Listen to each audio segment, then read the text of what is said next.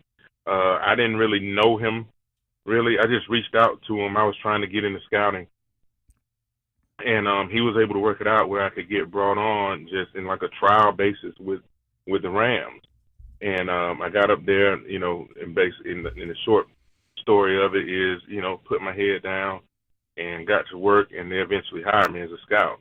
And so I was in the pro department, and Rand was the head of the pro department. And so me, him, and Ray Agnew, who's an assistant GM with the Detroit Lions now, we worked together daily, every day. And the one thing I can say about Rand that stuck out, that he's probably going to be better than most people is his preparedness. Like, whatever he did in those interviews for these GM jobs, it's been in the chamber for years. Years and years. I know. I've seen the notebooks. I've seen the plans and all that stuff. He had a goal to be an NFL GM, and he's done everything along the way to make himself ready for this job. So you're getting the guy that's gonna put in the work.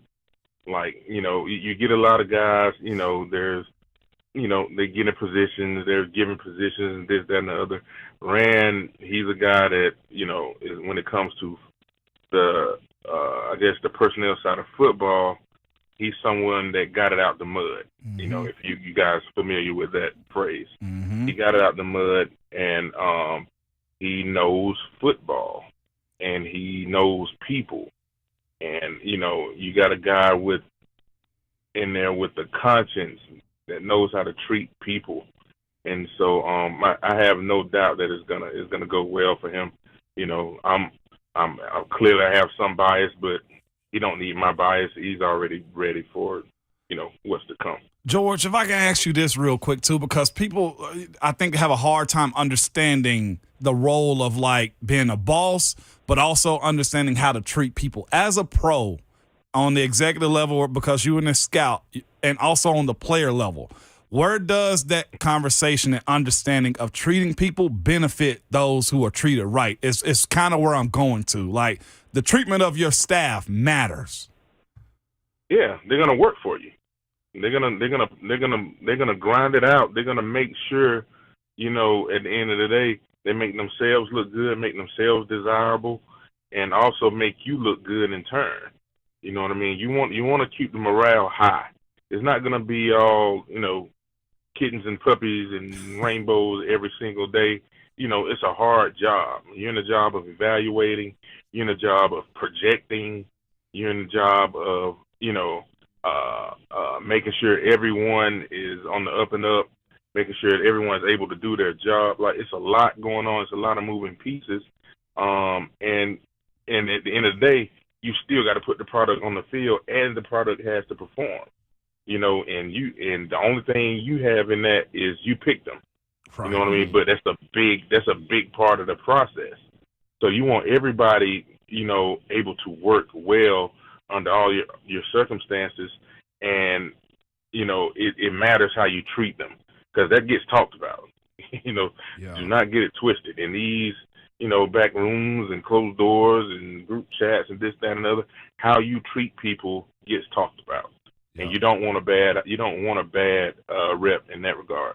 Something that we just never were able to figure out with former general manager John Robinson was his relationship with Mike Vrabel. Like, when it came down to it, somebody lost their job. It was J-Rob.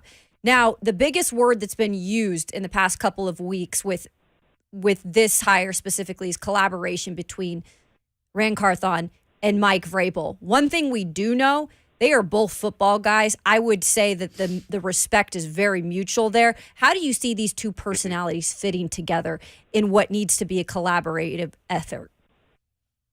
I think it can work together well. You know, both guys, you know, have played the game, you know, both for, you know, good franchises. You know, Vrabel has a number of Super Bowl, you know, rings.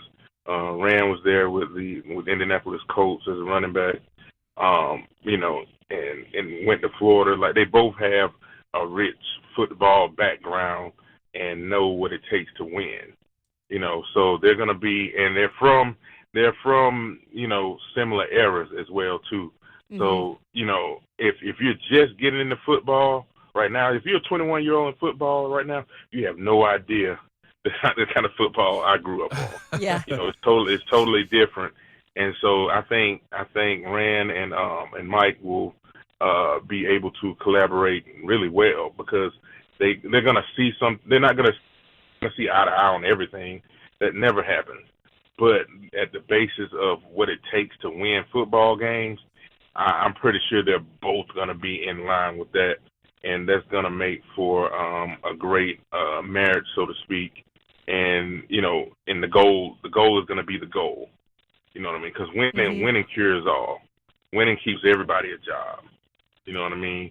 It gets you a job, it gets you a better job. You never go backwards winning. I tell you that much. Well, you talked about. I think they're going to be fine. Yeah. You talked about you knew Rand and you met Rand through the scouting parts of things, and then he's kind of moved his way up the ladder, learning under different organizations, being with the Falcons, being with the then St. Louis Rams, to the LA Rams, to the 49ers. Just that experience alone and climbing the ladder and doing the work, like how much do you feel like that will help him be more well-rounded as a general manager? That's because he'll be able to relate to everyone that works under him. He's had their job. He's literally had all their jobs. I'm not sure if he was ever a scouting assistant, but he definitely was not too much of a step above that, and leading up to now. You know what I mean? And so I feel like he's been ready to be a GM for a few years, but he was able to, dig in some more and learn more and get more different responsibilities. He comes from the pro side. He was able to get some college, experience, and doing those schools in the last few years. And I think that's been key for him to, like you said, be very well-rounded. I don't think there's anything in the personnel space as far as a scout, evaluator, executive that he hasn't done. So I think, like I said, you guys are getting a very well-rounded, guy. Not many have taken his path as far as coming from being a player, then coming to the personnel side. Most guys, we keep it a buck. A lot of personnel guys love football, never really got to play it at a high, high clip. But they take that love and that passion and put it into another side of it, which is, evaluating and personnel. And there's nothing wrong with that. You know what I mean? I'm glad some guys get to do that, because for a lot of guys, it's just over. Or you never get a chance to be in the sport that you love. He's had a chance to come from all sides of it and be able to climb the ladder that way, and that's going to make it that much better, I believe. Former pro lineman, former pro scout George Foster with us this morning on Ramon, Kayla, and Will. George, we talked with Ben Troop last week, and he made the comment that although Mike Vrabel is getting more power and more control in Tennessee, Rand Carthon is not going to be afraid to challenge him and butt heads with him when needed to a little bit. For the people that are assuming this is Mike Vrabel's show and that Rand is just there to really maybe be under Mike Vrabel's authority, what would your response to that be? Just knowing Rand, how willing do you think he is to speak up and make his voice heard and disagree with Mike a little bit too? He's definitely going to speak up. I could tell you that off the bat, and it'll be in the right way. You have a guy. He's a bright human. You know what I mean? So he's not gonna do things the wrong way. But they won't agree on everything. I think the respect will be there, and I think the goal is always going to be the same. There's no, Rand is not going in there with any ulterior motives as far as, where he's trying to get or whatever. Rand wants to win football games, and I don't think he'd mind me saying that as far as, what his goals are. It's definitely to win football games, and I think they'll work together fine. Mike. Mike knows. Mike will get to learn.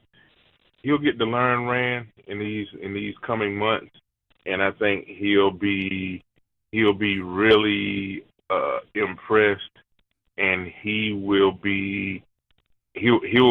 find himself able to trust Rand's opinion, and they're going to work out well. Love it. George Foster has been our guest this morning on Ramon, Kayla, and Will. George, appreciate the time as always, even despite the Georgia trash talk. I to know, Ramon. man. He's going to be simmering the rest of the Man, morning. So. it is what it is, man. Vols on the rise. They just they got to stay in the oven a little longer. You dig? George, let me ask you this, man. As you just gonna put on your scouting hat a second too. We got a couple minutes, real quick. As a scout, what? Let me ask you this, because the Titans are in that position of needing OL. What makes Isaiah Wilson different from the cat that's coming out this year that's a projected first rounder from Georgia before we even get to draft season? What's the separator? Because there will be some what do we want to call it? Some side eyeing if you pick another Georgia first round. Some uneasiness? Yeah, some uneasiness if there's another first rounder coming out of Georgia here.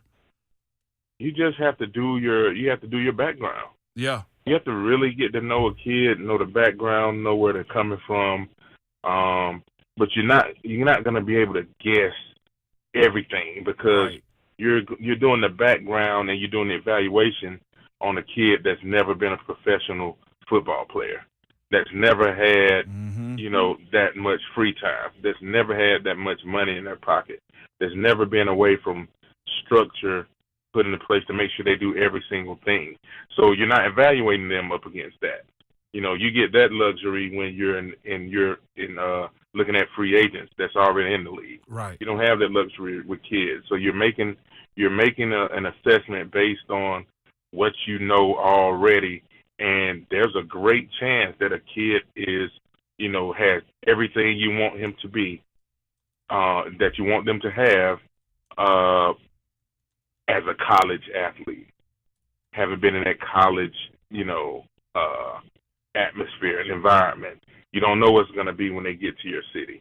You know what I mean? So I think you just do your homework, get the background best you can, get to know the kid. Mm-hmm. You know what I mean? Know what makes them tick. You know what I mean? That's all part of scouting. There have been guys that come into the NFL that people, think are just the worst kids ever, and they end up and not making a peep, being great players.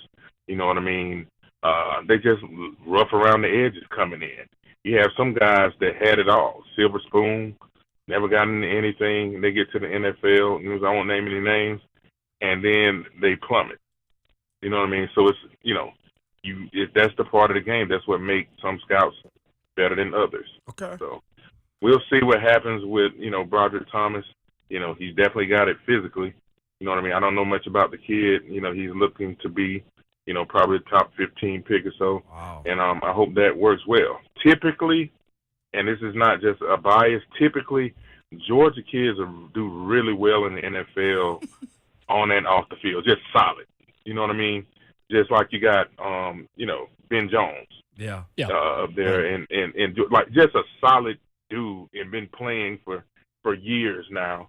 And you don't hear people. They're just really solid kids on the field and off the field. Very few just don't pan out socially. Gotcha. You know what I mean? When they get to the NFL. So hopefully they keep that trend going. Great stuff with our resident Georgia Bulldog, George Foster, our guest this morning on Ramon, Kayla, and Will. George, we appreciate the time as always, man. Thank you guys for having me. Appreciate it, Joe.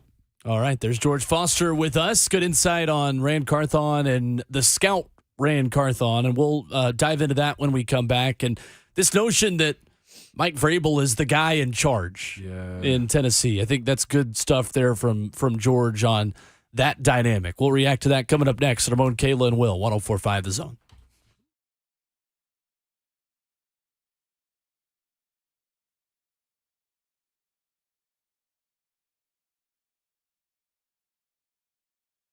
You don't have to go through yet another year with that knee pain or back pain. People with chronic joint pain are getting real lasting relief from QC Kinetics. Hey, it's Ramon Foston. QC Kinetics is the nation's leader in advanced regenerative medicine. Their unique protocols use healing agents from your own body to target aching joints, repairing and restoring damaged joint tissue so you can move again with no surgery, no drugs, no downtime. If you have shoulder pain, excruciating hip pain, or if you have any arthritis or lingering pain from an injury, don't let them operate on you or give you more steroids, and say no to the pain pills. Call QC Kinetics and see if their life-changing, all-natural treatments can get you living your best life in this new year. I'm telling you, people are raving about these treatments. This is the future of joint pain management, and appointments are available as soon as this week. So make 2023 the year you say goodbye to joint pain. QC Kinetics in Nashville, Clarksville, and Murfreesboro. And you can call them at 615-249-4024. Again, the number is 615-249-4024.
Yeah, it's all right. We're headed to the Senior Bowl, 104.5 The Zone. Going to the Senior Bowl thanks to Scoreboard Bar and Grill. Tune in as Ramon, Kayla, and Will broadcast live from the 2023 Reese's Senior Bowl in Mobile, Alabama. That's coming up next week, 31st through the 2nd. And thank you to Scoreboard. Football, great food, live music, and good booze. For more info, visit 1045thezone.com/events today. Well, usually all you find at Senior Bowls are just old ladies that hit on Ramon Foster. Oh, God. This is a different kind of Senior Bowl for seniors in college.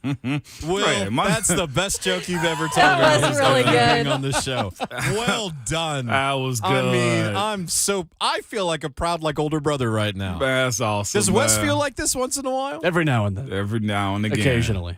You know what? I would say I should change my name to Zach, but you know what? Matter of fact, that was a good joke. I'll just keep this one, Will. That was good. Yeah, Moan, I think you can give him a run for the money. Yeah. Hey now. Depends on how far we're running. We are looking forward to being down in Mobile next weekend. We'll talk about that coming up with Rhett Bryan as well in hour 4 about just the process of the Senior Bowl and how important that will be to the new Titans regime. Because a lot of those scouts and a lot of the philosophy of that front office will be similar to the previous era in Tennessee. And we certainly have documented how much John Robinson cared about and valued the Senior Bowl on the chance to meet a lot of those guys one-on-one. But we've talked to 2 now former coworkers, one former teammate and one former coworker of Ran Carthon's, who have debunked, I think, a worry of a lot of Titans fans. Maybe not worry, but a theory of the Titans fan, that wants to sit there and say, well, Mike Vrabel's the one that's really in charge, right? We're starting to, the more we learn about Ran Carthon, I don't see him as the kind of personality who is brought in just to agree with everything that Mike Vrabel wants to do. Can't be a pushover. I think the best way of seeing these two moving forward is seeing them in just unison together. Mm-hmm. Like, I think we all look at Philly's success right now and say a front office and head coach on the same page. When Belichick was doing it, I know he was one person doing it, but it was just like, look, it had to line up. He knew what he wanted, and he hit, lightning in a bottle. The same thing can go for San Fran. You see the optics of it all. But then let's go on the other side of it. Look at Houston. What we got there? What do you mean? What? Exactly. Yeah. Look at Jacksonville. What do we got there? Look at the ownership in Carolina. What do we got there? You know what I'm saying? Like, look at all of these other places, and you say to yourself, look at Washington. Okay, like some stability because they went and got a good enough coach, but then you say to yourself, still not right. You don't want that. You want front office and head coaches to be, man, they do a good job. It's they, and I think that's what Rand and them were saying whenever they did the press conference. Miss Amy as well. Like everybody's saying the same. Like you see one, you see all of us, and I think that's the approach to it. And you looked at where Rand just came from and what was one of the organizations you just listed, the San Francisco 49ers. Yeah. And I think that's big. That's his last stop. That's where he has admitted he learned a lot. He worked with a lot. And it looked like every relationship he built there was a solid one. And the one thing that I keep on, hearing is the respect, right? The respect between Mike Vrabel and Ran Carthon is probably established. Yeah. Just because of what the two have been through in the football world. So I think that's a good thing to start on, a good base to start with. Coming up next, another update from Adam Schefter on the Indianapolis Colts. And odds are, if you've watched a football game this year, the Colts will be reaching out to you for an interview. Jeff Saturday, one of 7 second interviews for the Indianapolis Colts. We'll give you the details on that. We'll talk with Rhett Bryan of Titans Radio in the 4th quarter of the show. Coming up next, Ramon, Kayla, and Will, 104.5 The Zone. The Indianapolis Colts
8:59. Good morning. I'm Jonathan Schaefer from the Superbook.com sports desk. Josh Heupel has received a contract extension and a raise from the University of Tennessee, fresh off an 11-win season and an Orange Bowl victory. Heupel's new deal will pay him $9 million a year. It makes him the 5th highest paid coach in the SEC. The extension runs through the 2029 season. Men's college basketball last night, Kentucky once again over Vanderbilt. 14th straight win over the Commodores, 69-53. Georgia at number 4, Tennessee tonight at Thompson Bowling Arena. 6 o'clock will be the tip-off, 5:30 pregame, courtesy of the Vol Network right here on The Zone. Bridgestone Arena last night to the ice. Predators 2, the Winnipeg Jets 1. Nashville has won 2 in a row. And to Major League Baseball, Scott Rowland has been elected to the Baseball Hall of Fame. Former Rockies first baseman and VFL Todd Helton just missed out on his 5th try. For all your foundation repair and waterproofing needs, visit USSTN.com. Breaking news at once on your home for the Titans and the Vols. This is 104.5 The Zone.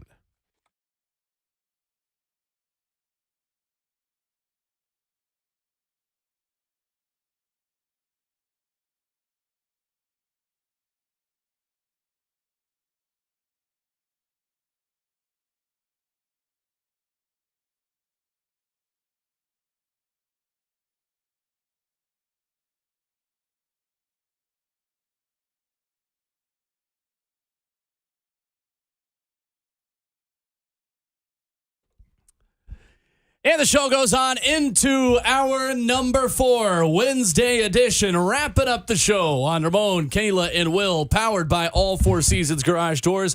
I apologize if you've blinked since 6 a.m. You've missed a great show. Yeah, you have. With Ramon Foster, Kayla Anderson, Jonathan Schaefer making the show happen. The best producer in the world. Of the world, Craig. The world. I'm Will Bowling, and joining us in studio for our number 4, presented by Farm Bureau Health Plans, the one and only Rhett Bryan. Protecting Tennesseans for over 75 years. That's right. Need great health care coverage at an affordable price. Let Farm Bureau Health Plans coach you through it. They have been protecting Tennesseans for 75 years, just like the best Titans radio producer in the world told us. Good morning, Rhett. The world, Craig, the world. I'm good. Yeah. So you came into the studio with backup for me this morning that the Chick-fil-A peach milkshake is a spiritual experience that one Ramon F. Foster needs to experience. Well, let me ask you this, Ramon. Have you ever had anything like bad from Chick-fil-A? No, I have not. Quality service, quality food, good experience. It's raised the bar on everything. Yes, 100%. You got to give this a shot. I know. It's just, I had somebody say, well, what did Shafe them say earlier? Ramon tries normal things. We got to have something like that. The caller. Like tailgating. The caller, yeah. Like when we went to the Tennessee-Florida game, Ramon was like, man, y'all really y'all drink early for these games. I'm like, yes, we do. I got 0. I have no idea. It's like, well, how do we start? Is it just beer all day? Because that ain't in my wheelhouse. Just 9 o'clock, you crack one open. Not even mimosas. You feel Just me? make sure you follow the rule. Beer before liquor. Oh, that's right. Yeah. Never Amen. sicker. Never Liquor sick. before beer, you're in the clear. Liquor before beer, you're in the clear. But Or yeah, just shots. well, there you go. There's Kayla. There's how she rolls. Kyla. Or maybe Kyla. That was Kyla. Check Kyla. it. I like shots. I like shots a lot. But yeah, Did you just peach try to do shake. Forrest Gump? Yeah, I did. I like shots a lot. Shots are like a She box had become of a chocolate. folk singer. Jenny had realized her dream. She Jenny. became a folk singer. Folks. It's my favorite. Never mind. I was about to make a cocktail. Hey now. But yeah, you got to try the peach shake. They make good shakes anyway. Yeah. But that is that's the peak season. Look, this is like when McRib comes back. Only better. Only on Okay. roids is what you're saying. Oh yeah. Okay. We're all juiced up. It's like the Get that on there. That's my dog. speaking Get of that the That's recorded. gonna make a drop. speaking of the Baseball Hall of Fame votings yesterday. It's I'm like Mark McGuire. when And you- now I have 3 hat sizes smaller than I did when I played. It's like when you drive to the beach and anyone that goes to Destin or Orange Beach down that direction has to stop at Durbin Farms Market to get the fresh peaches Oh yeah, that's I a never stop. knew this. in like South Georgia. Oh, Yeah. really? I Well, think look, maybe in North Florida. You're any kind of drive down through there. Go get you some Alabama. fresh citrus. Go get you some Vidalia onions down there in Georgia. The real deal. But yeah, fresh fruit, always good. But yeah, you're right about if they're not ripe or not in season, they can be tart. So I understand your apprehension. Yeah. But they're based in Atlanta, which means they get their peaches from Georgia. And here we go. I got my peaches out of The best, because I'm not a cobbler guy at all. Like, I don't like hot fruit. I'm growing in this. I'm a fat guy, so I'm on both sides of that fence. I love cobbler. And I appreciate your, like, I don't like fruit in my, but you don't necessarily have to have Cold like big fruit, chunks though. Yeah. of cold fruit. Yeah, because like my But grandma. have you ever made homemade ice cream though? Well, that's why I was about to go. My grandma didn't make it, but she used to get like, and this is probably where it kind of ruined it for me a little bit too. She used to get like the Kroger brand big tub ice cream, or the Neapolitan ones. And like grandmama and them used to get that stuff all the time, and they had a sugar-free pineapple ice cream, and I dabbled in it, and it just the crushed pineapple in it just didn't do it for me. Texture. Texture issue. And that may have been what it was too. And then of course having sensitive teeth to where you bite into it and make your teeth cold and stuff on the chunk. What are you, pineapple. Michael Scott now? I mean, I'm not to that level. You feel me? How dare you, Jen? You know I have soft teeth. You know I have soft teeth. But it's like the cold like bits of pineapple. But I get it. Me. I get it. So now that I'm thinking, you know how you go into therapy and you probably talk. It's like, where did it start, Ramon? It was at grandmama's house. How did that make you feel? At 805 Craig Street. We lived in the projects, but it was a mansion to us. And I had pineapple sugar-free ice cream. Yeah, that's where I am. And then that is your therapy session with Ramon Parker. We live in the PJs, but it was our palace. It was our palace. Straight up, had no idea we were in the projects whatsoever. My grandma had the big, like, project brick house, too. Well, so but 4 here's bedrooms. the thing. That was huge. She did an excellent job of bringing you up in your environment. Man, what? If you don't know, you don't know. And that's good for you. Didn't have a clue, Rhett. And that's great. Exactly. Beautiful. Other than when my bikes was getting stolen a month after Christmas. Well, I mean, there's a thing. That's when that happens, yeah. There's a thing. But I wasn't a cobbler guy. There's this place in Charleston, Kaminsky's. Make me a Charleston guy senior year of college. But we give free shout outs on this show to Chick-fil-A because anytime we order Chick-fil-A, they will put a note in the bag when they see Ramon's name that says Go Vols. There we go. They have. Literally. They have. And also, that's solid right there. That is solid. And that's personalized, too. And the thing about Chick-fil-A, they not going to sign us up for advertisement either. Why? Because they just get their workers to do the commercials for them. That is right. And they just hit open for business and there's double drive-through lane wrapped around the damn building. Straight up, man. I mean, you talk about printing money now. Yeah. Woo. One of them situations, hey, man, what I need to do to get an endorsement? What we need you for. I think we're doing pretty good. Exactly. Thanks for your patronage, though. Well, it is really ugly outside today, so if it feels a little bit like Indianapolis, that's kind of what Nashville feels like today. Windy, gray, and kind of cold. And it's not a Jeff Saturday, Colts, though. It's a Wednesday. Hey now. The Indianapolis Colts, according to Adam Schefter, are scheduling Jeff Saturday for his second interview today. Why'd you laugh? More of that, please. For the full-time head coaching job in Indianapolis. Per sources, the Colts plan to conduct second-round interviews with 7 head coach candidates. Yeah, a little obsessed there, huh? How's the OCD going there, Mr. Ursay? The extra point. I heard you too, and I'm with you. I heard you in the 6 o'clock hour. Hire him. Let's go. Hire him. Let's Screw go. it. That's where I'm at. Because one, it puts to shame the Rooney Rule. Number one, because you had this guy all this time, and two, nepotism or whatever you want to call it. Like you like what you like, and that's okay too. I'm okay with you just saying that. And then I want you to go ahead and draft Will Levis at 4, please, because I think he's Carson Wentz 2.0, not Josh Allen 2.0. Feel I me? think. The most recent Mel Kiper mock draft has Will Levis going to Kayla Seahawks. Yeah, no. Beautiful, Rhett. We're not speaking that into existence. You know, we can jinx it, though. You know, Kayla like says, That man Kyla will says, "Hell not no." be a fit up there. The haters would write back to Will Levis, is what you're saying. The haters would slap back. Hey, he likes Kayla coffee. says no. What would Kyla say?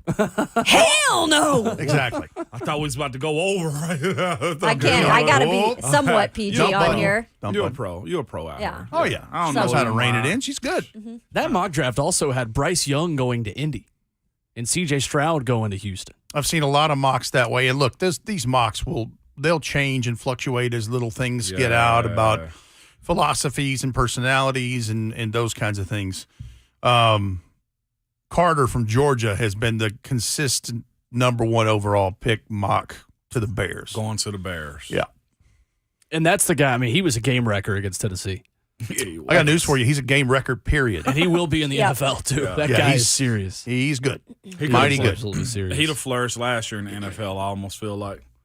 Wouldn't disagree. Well, what I'm saying is, he have a learning curve. It's some bullies in the interior offensive line, but I think he'd have had 1 or 2 plays like, who's this young fella? I think he would still been him. I think there are 3 or 4 juniors or sophomores on Georgia's team that would have gotten playing time in the NFL. Keely Ringo, the corner, Brock Bowers at tight end, and him.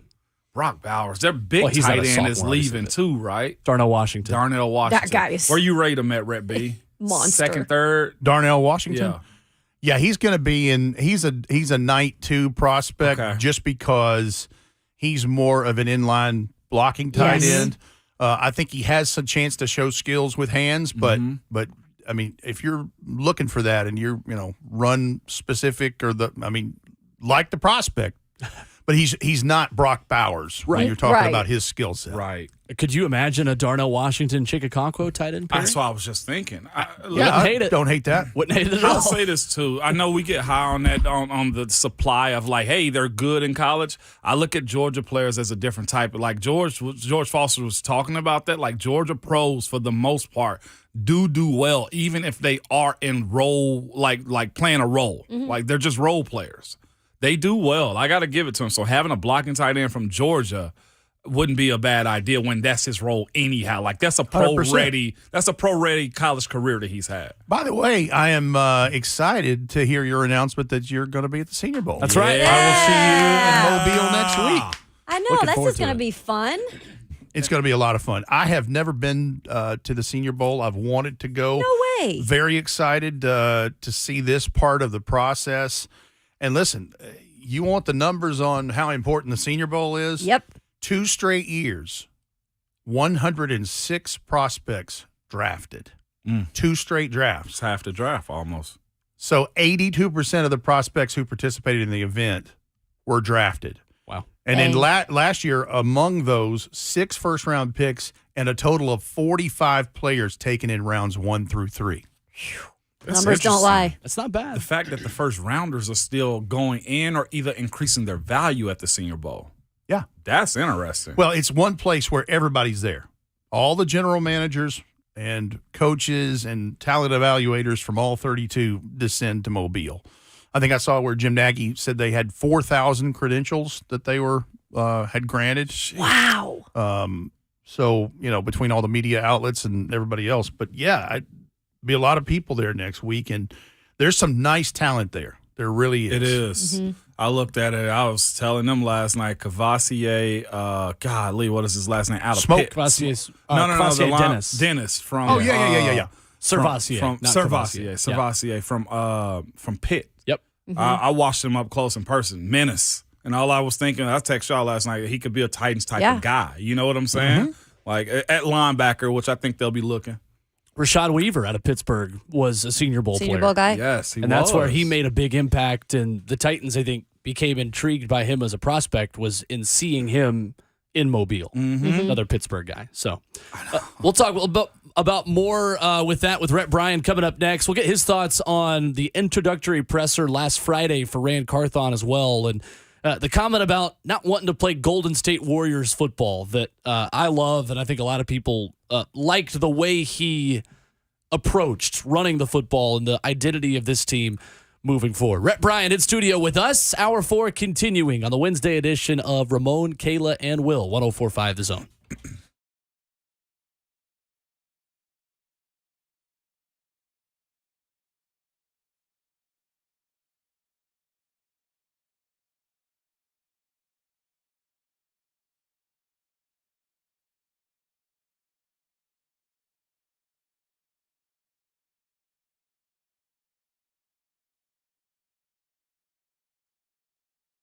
If you have a wet basement or crawl space, it's time to call United Structural Systems. We've all heard about these guys for a long time, and for good reasons. They serve Middle Tennessee since 1994, and they've helped thousands of satisfied residential customers. They are the go-to company when it comes to foundation repair and waterproofing. And if you have a wet basement or crawl space, you don't have to put up with that. Water intrusion and moisture can give you all sorts of problems down the road, and you want to get this fixed. It could be because you have poor drainage or surface water flooding over your walls, or underwater pressure forcing water into your basement, or it could be a plumbing leak. You just don't know. But the team at United Structural Systems will find out why you have a wet basement or crawl space and will give you a plan to fix it. And if you do decide to move forward, you don't have to pay a dime until the work is done and you are satisfied. So get that free estimate from the people I trust. Go to USSTN.com. Again, that's USSTN.com, or you can call them at 615-227-2275. United Structural Systems.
Wednesday edition of Ramon, Kayla, and Will is powered by All Four Seasons Garage Doors. I love hitting Ramon with a terrible joke right before we go on air, and then he's got to collect himself as the music starts playing. Right now, it's Golden Earring.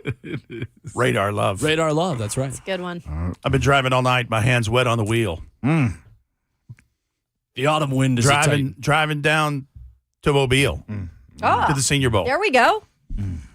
Used to have people request this song when I worked on this very frequency as a rock disc jockey. Really? Hey, can you play that song Red Hot Love? It's like, no, sure. I got to where I wouldn't even argue. It's Really? It's Radar Love. People but thought sure. that's what it was. Red Hot Love. Oh, that's great. Okay. Well, music education with in the off season with Rhett Bryan. I love it. Hey, you better get you some. Hey, Rhett B, man, we'll always say this all the time. I'm notorious for just clicking on website clean ones at work. You hear me? Okay. And I'm glad you clarified that. Thank you. Yeah, I am For that key notorious. detail. Stay off the dark web. We don't want that. Off the dark web. But I was just looking, and I just clicked on Anthony Munoz. Why? Because I know he's a GOAT status tackle out here, okay? Sure. Met him. Great human being, too. Absolutely. But I also then clicked on, I saw he was, number 3 overall draft pick. And I was like, golly, that's pretty good. And then a 1980s draft. Mm-hmm. And then I click on that list of draft as I'm clicking on random websites on Pro Football Reference. Mm-hmm. And it's not shocking, but it brings a realist approach to what the draft actually is.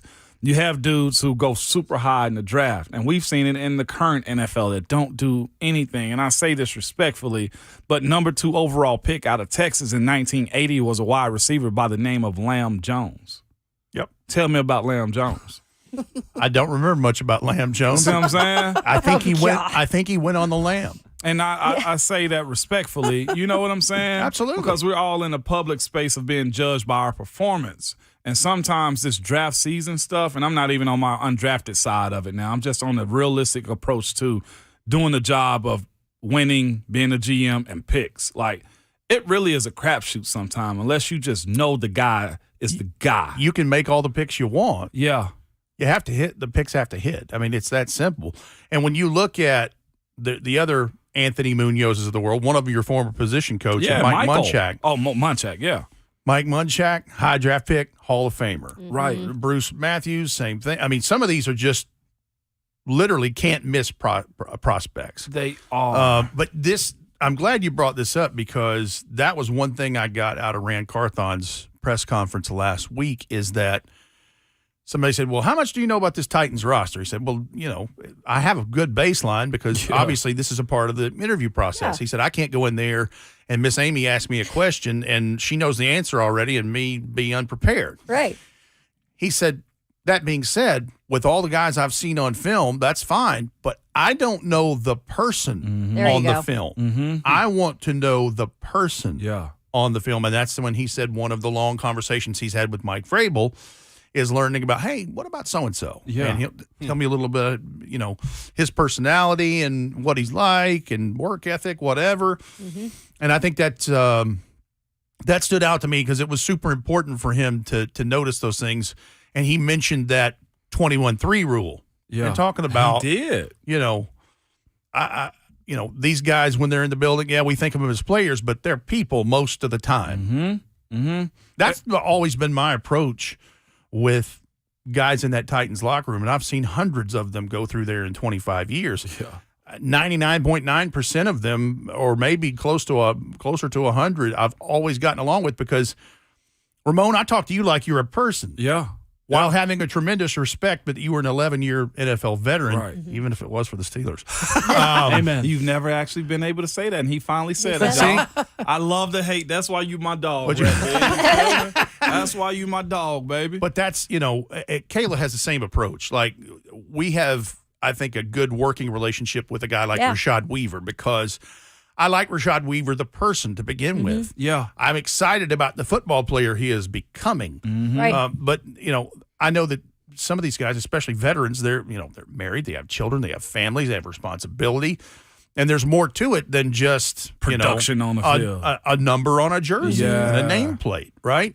So, that tells me he is going to be hands-on in getting to know, and he was speaking not only of the roster, but of everybody at Ascension St. Thomas Sports Park. Yeah. He wants to, like Mike Vrabel, he's one of those guys, he meets you, he wants to know your name, he wants to know what you do, and the next time you see him, you're addressed by your name. Yeah. He's filed that away. Yeah. He's cerebral Yes. that way. I believe Rand Carthon sounds like the same kind way. of guy. I agree. No doubt about it. One of the cool things before we get back into the depths of what we got planned is it was good for him to understand the ins and outs of the roster. He kind of alluded to that too. And I was proud when coaches and front office people can acknowledge, hey, it's okay to have some knuckleheads. So he said, I need to see who's a little rough around the edges too.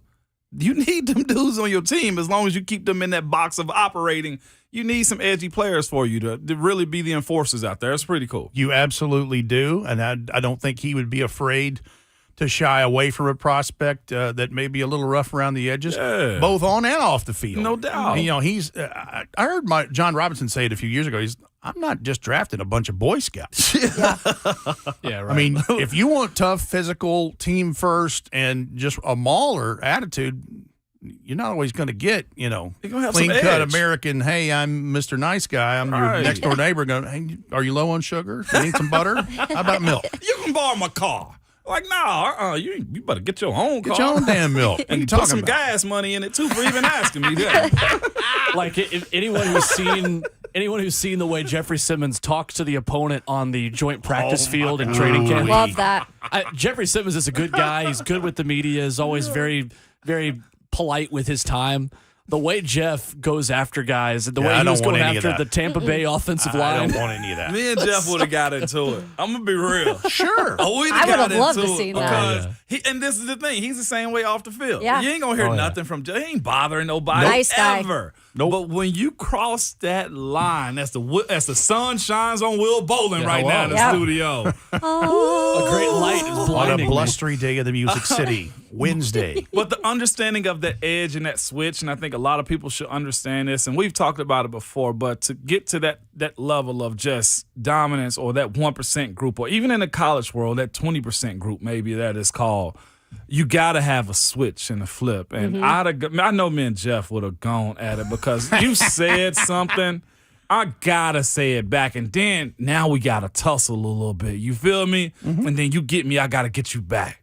And then I'm going to talk matching each other up. Yeah, sure. But I'll tell you this. Me and Jarrell had a few of those. Casey, man. Jarrell did. Oh, I'm sure you did. Yeah. Sure. It was good, too. Because Jarrell, you see him, you be like, I'm good. Then you get out there with Jarrell. Jarrell hit you with that ta-ta and go around you. I was like, oh, you this really is how like it's gonna be, huh? And then it goes from, all right, Pounce, hey, tighten this wristband up for me real quick. Tighten, make sure my shoes are straight. Let's go. You know what I'm saying? And that's a good, but I'll tell you this, after the fact, the respect factor of not backing down or that barking that Jeff does, it brings notoriety to you, number one, if you can bag it up. But your respect factor to be a freaking battler like that and hold your own, it's through the roof, man. Competition breeds competition. Yeah, buddy. I like seeing that out of Jeff. Rhett Bryan with us, presented by Farm Bureau Health Plans. Need great health care coverage at an affordable price? Let Farm Bureau Health Plans coach you through it. They've been protecting Tennesseans for 75 years. The answer, Rhett, about Golden State Warriors football, I particularly enjoyed from Rand Carthon. And I think a lot of people took that a little bit out of context to say, oh, great. It's just the same old Titans. Just want to run the ball. They're not going to try to go get a dynamic offense or good quarterback. I took this as exactly what happened in the divisional round of the playoffs over the weekend, that every winning team had 140-plus rushing yards, and you better be able on a snowy day in Buffalo to be able to run the ball if you absolutely have to. Listen, track meet football is good. It's fun to watch, whatever. But, yeah, I mean, take a look at the defenses between the Cowboys and the 49ers. What a low-scoring affair that was. And how running the football. I mean, hey, look, Buffalo had no answer for Joe Mixon. Right. None. How many first downs that guy run for? Just bowling over people, getting 7-8 yards on first down. Light work. Just rolling. So, look, for all who have jumped to conclusions, I would like to use the Office Space reference from 20-plus years ago. Put away your jump to conclusions, Matt, for just a moment. We don't know exactly what's what right now. And just because he says something about running the football doesn't mean that's exactly what's going to be. Listen, Derrick Henry going forward is the key to knowing what all that's like, for sure, because it generates from him. Yeah. But what I believe he was saying is that running the football offensively is certainly an ingredient in championship football and how you can be successful. Yeah, you need a passing game, absolutely. But, they're reciprocal things. Pass sets up run sets up pass. They work together. You're talking about, playing complementary football. You talk about going on the road or their first little trip together. This is a big one. At the Senior Bowl. It is. Absolutely it is. I mean, how much can that just kind of get these guys on the same page when you're kind of put into this situation early on in a relationship, a collaboration that you're starting to build? Well, I would think, and I'm just guessing here, but I would think that Mike Vrabel and Rand Carthon will probably drive down together, because that will be a lot of conversation in a 6-hour drive. Meeting of the minds. Yeah, I think he and John Robinson did that when Mike was hired as head coach. But I would anticipate that would be something, and certainly there'll be dinners and meetings and those kinds of things. But, yeah, this is the first place where Mike Vrabel and this coaching staff and the evaluators can see exactly some of the philosophical things that Rand Carthon has in mind when he's looking at talent and looking at those things. And, I read the stats a while ago. I mean, it's clear that the Senior Bowl is a launching pad for a lot of these guys to get drafted. I mean, 106 guys got drafted from the last 2 drafts by being participants at the Senior Bowl. It's a big deal. There's some really good prospects in this thing. I'm excited, of course, of the big boys. There's some good names in there, Rhett B. There is. In fact, I'm looking at Matt Bergeron, the tackle from Syracuse, Curtis McClendon from Chattanooga, obviously Darnell Wright from Tennessee, John Michael Schmitz from Minnesota. I'm looking at the pass rushers too. Derek Hall from Auburn, Isaiah Foskey from Notre Dame, Tyree Wilson from Texas Tech is one of the top pass rushers in this draft, who will be at the Senior Bowl.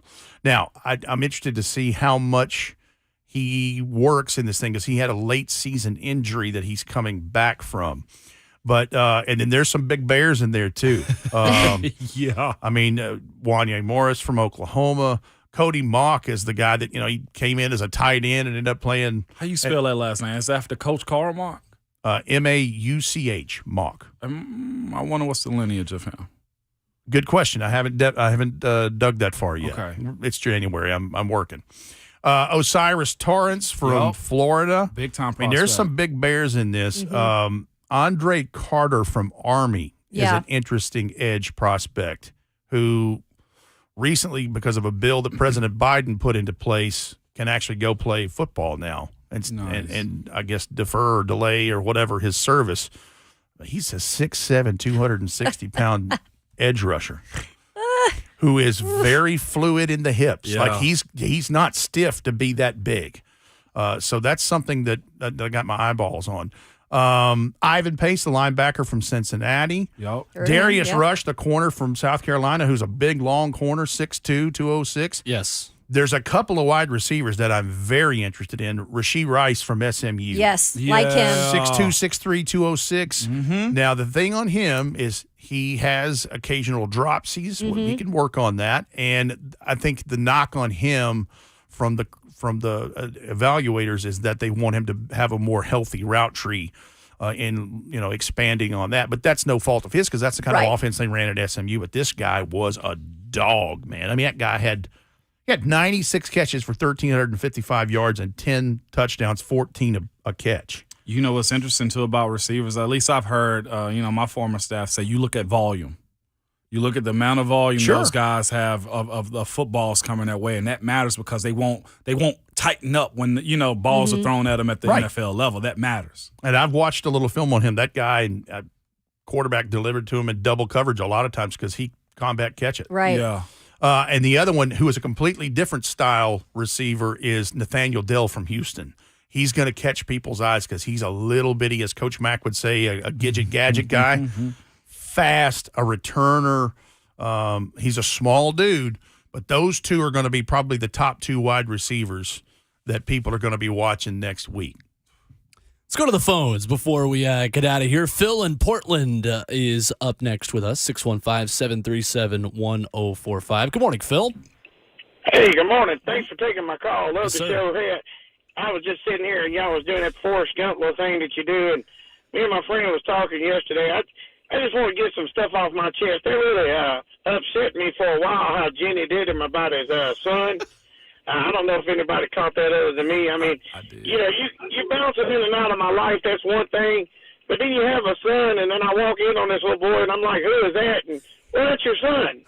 Well, he's 4 or 5 years old. I done missed a lot of crucial years there with him. So, why don't you set a better example for women, Jenny? Get some stuff together. So that's my chest that I'm getting off that. Hey, I give her the loser of the year or the donkey of the day or whatever you want to call it. All right, Phil. That's a good take. Get that off my chest. If you're going to have a son, at least tell me about it. That's all I'm asking. You got a son named Forrest?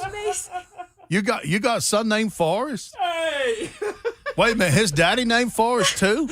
Hey, dog. And then on top of that, she tells him she's sick. I know. And he It's says, a whole what's thing the in matter? one. You got cough due to cold? No. No, a little worse than that. Yeah, a little bit worse. Wait a minute, you got a son named Forrest? Hey, dog. It's so funny to me now. that with was- the yeah, poll Phil's a update realist. open on Buck Show, the Forrest Gump poll question update. Like when I hear that voice, I just think of you, and I think of Buck now.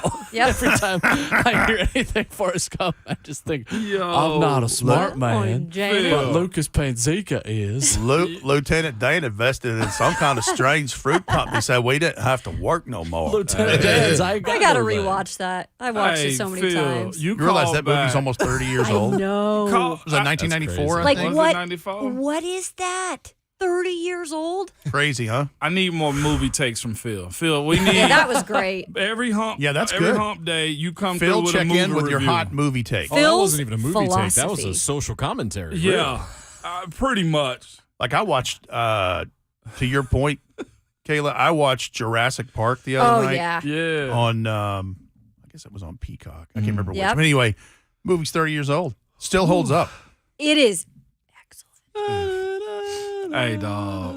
Phil just dropped Phil. that bomb Shout out John on us, Williams. man. What's Feels like Jenny ain't it. because he right. He's Jenny mad ate at Jenny. it. Jenny belonged to the streets. Yeah. He said, yeah, he's basically said Jenny was Jenny from the block. Exactly. Much like Right? he was right. They missed he missed them impressionable years from like 2 to 3. You're bouncing in and out of my life with regularity. Boy, I know what love That is. was Like that was really sometime- great. that was too real. We need to do an hour of this show sometime with Forrest Gump and Harry Carey talking about the Titans. He's got a valid. Phil has a valid point, though. I mean, it's like Yeah. Jenny really did him bad. Yeah. Belong to the streets. Can't believe He's the only one that loved her the whole way through. Well, Rhett Bryan's analysis never does us bad. Nope.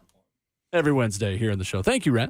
Thank you all, and I will see you next week from scenic Mobile, That's right. Alabama. Let's go. For the 2023 Reese's Senior Bowl. Green Bowl, Alabama. Coming up next, Inky Johnson and Midweek Motivation Did you closes just say out. Stinky Johnson? No, I did not. Okay, good. No. I was like, wait a minute. No, What? I just said- Violence. that's the what. citizen out here. That's what. Who came after? Oh, it was Coach 30. Coach 30. Yeah, that Yeah. video It was a didn't do Coach that 30 well video either. where He said my arm is never mind. He said, We "I'm ain't repeating that. Nah, I'm you gotta not. go watch It was the video. You Coach gotta go 30, watch not a the real video. athlete. Yeah, Not really an athlete. not really an athlete. Coming up next, 1045 The Zone. Not really an athlete.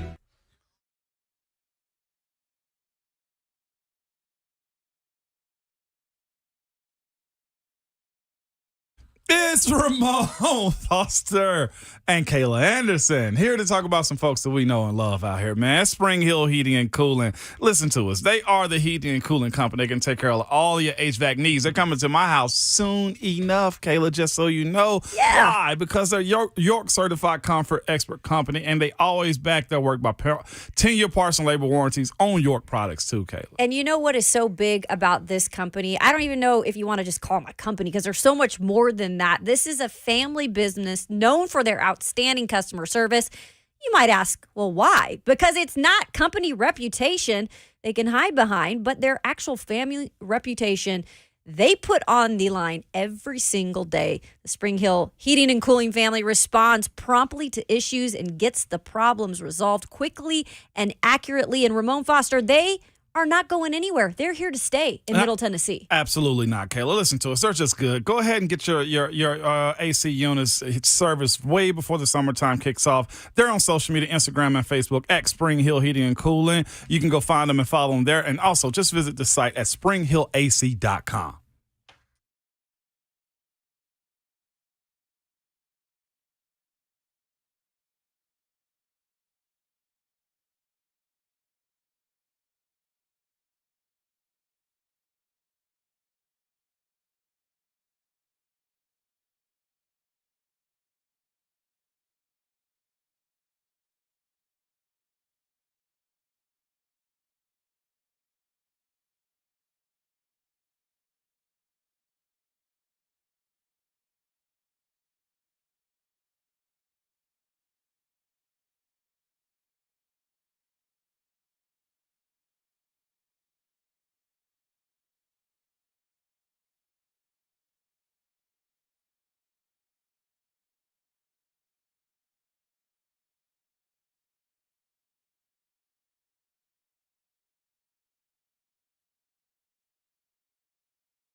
Wrapping up the show this morning, Ramon, Kayla, and Will, powered by All Four Seasons Garage Doors. Ramon Foster, Kayla Anderson, Will Bowling with you, and with breaking Tennessee Volunteers news. Wow, it better be good, too. You told me not to go to Twitter. It will, I swear. Kayla, you got the bucket and the table? Yep. Water boy. Ice is ready. Breaking Vols news on 104.5 The Zone. Per Ross Dellinger this morning, Tennessee has signed athletic director Danny White to a new rolling 6-year contract, paying him $2.2 million a year.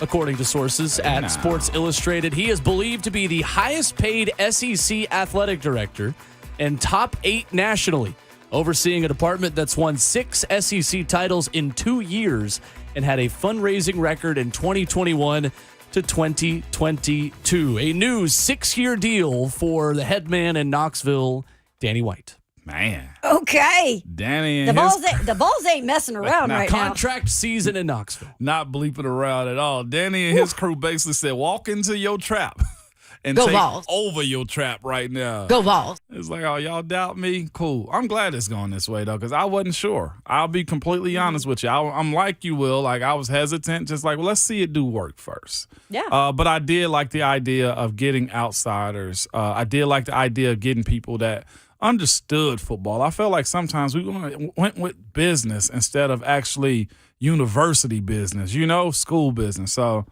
let's say this. It's good right now, and let's keep it that way. And it seemed like they got the infrastructure in place now and stability to at least keep it level. See, that excites me perhaps even more than the Josh Heupel extension. Oh, yeah? The Josh Heupel extension was a matter of time.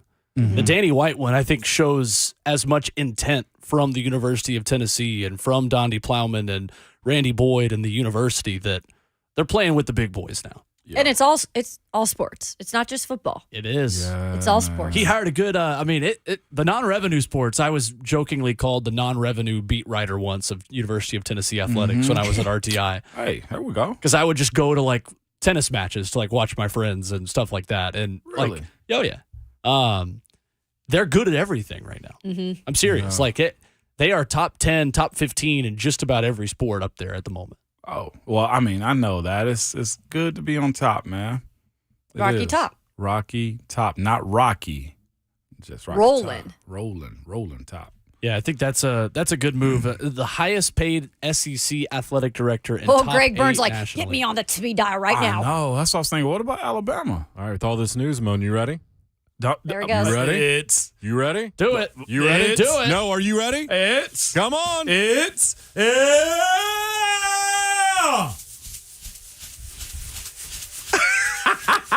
What is he doing? He look.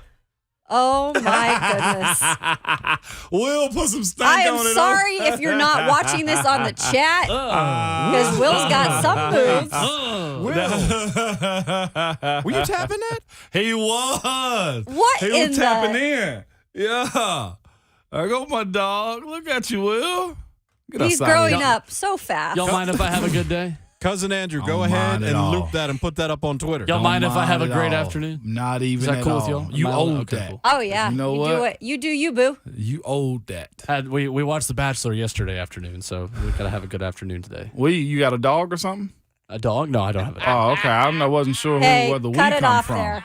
I Cut it off there. I didn't realize he had ghosts in his house. What are we talking about? I've watched The Bachelor alone multiple Okay. times. Oh yeah. Okay. What, you got a mouse? Okay. Hey, you got a mouse I in was your just trying pocket? to see where we headed. That's all. I didn't know. I'm not Will's a stepping private over there. man. That's the reason I said, did he have a dog or something? He said we. Yeah. he I did know say he's not. I know he don't did speak say French. we. I know he don't. See, he don't speak French. My boy teased me, so I had to tease him back. You know who's what I'm to saying? say? Who's to say? Who's to say? You're right, Will. When it's You're time, right. it's time. We. Yeah, you see, Andrew. We. At some point, I will have a prepared statement, and it will be time to read it. Oh, of course it would be a prepared No, I'm statement. quoting John Ward. I'm quoting No, John I'm taking Ward. that from your. That's you, Will. That's what he No, meant. no, it was a joke. Because John Ward, when he retired, said, I have a prepared statement, and I'm going to read it verbatim. It's Yeah, time. but we could see you Yeah. doing something Yeah, like Yes. I can see Will. 100%. Okay. Okay. That's when you know All right. you got him. Okay. Back to Tell you sports what. news. Okay. And Okay, did you hear hey. about the Braves? That's how Will interrupts us after. Yeah, exactly. And did you hear about the Braves? Speaking of the Colts, I mean, we can break down the battle for the 5th spot in the rotation between Ian Anderson and Mike. Turn your Soroka microphone if you really off, want too. to.